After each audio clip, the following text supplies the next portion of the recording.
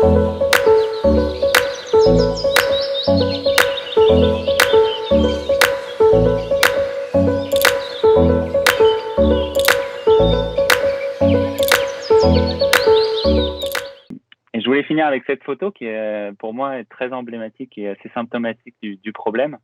C'est une personne qui avait cette bouteille-là dans le train quand je suis revenu en France il y a un peu moins d'un an. Et je crois qu'il y a tout dans cette image, en fait. Déjà, le produit en lui-même, qui est une bouteille en plastique, qui est en soi une bouteille en plastique d'eau potable. En France, pour moi, c'est un peu une aberration, hein, parce qu'on va utiliser 2 litres. On va utiliser 2 litres d'eau pour produire 1 litre d'eau potable.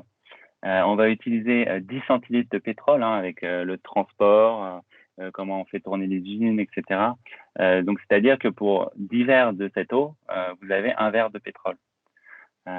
Et on sait bien qu'il y a une alternative, hein, qui s'appelle la gourde et l'eau du robinet. Donc, les eaux du robinet, là, 2 tiers des eaux du robinet qui sont des eaux de source. Hein. Quand on fait donc on met des groupes de personnes et qu'on leur invite à goûter à l'aveuglette des verres d'eau, systématiquement, le verre d'eau du robinet arrive en tête ou parmi les premiers. Donc, il ne s'agit même pas de qualité de l'eau, s'il vous plaît, si vous voulez. On a aussi un impact environnemental avec l'eau du robinet qui est 450 fois inférieure à celle d'une bouteille en plastique. Hein. Et vous la paierez 300 fois moins cher. Donc là, on a quand même l'idée d'une multinationale, Danone, qui va nous vendre un bien commun, l'eau, sous la forme d'un sous-produit de l'industrie pétrolière, ce qui est déjà un premier symptôme. Mais le deuxième symptôme, moi, ce qui m'a vraiment interpellé sur cette bouteille, c'est le message « recyclons », qui est un peu symptomatique de la crise écologique qu'on traverse, quoi. Un peu comme si d'un tour de magie, on allait pouvoir faire disparaître cette bouteille dans notre poubelle.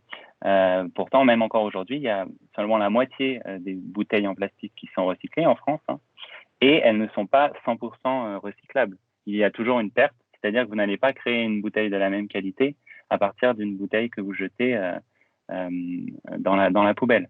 Donc, plutôt que de parler de recyclage, on parle ici de décyclage. C'est qu'on va perdre en qualité au fur et à mesure que l'on recycle ces produits. Et surtout, là, ça concerne que la moitié qu'on arrive à recycler, hein, parce que l'autre moitié de ces bouteilles en plastique est enfouie. Donc, vous avez utilisé cette bouteille pendant 1 heure et elle va être là pendant 450 ans environ dans l'environnement. Donc, en fait, on a une multinationale ici qui vous vend un produit déjà qui est assez problématique par nature, mais aussi elle vous demande de prendre en charge une partie des coûts de production qui est sa responsabilité, en fait. C'est une charge de transfert de responsabilité un peu où on vous refile la patate chaude.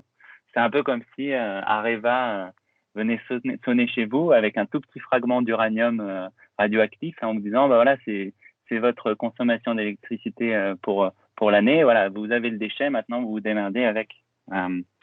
Donc ici, votre responsabilité de consommateur éclairé, c'est pas de recycler cette bouteille en fait. Votre responsabilité de consommateur, c'est de ne pas acheter ce produit.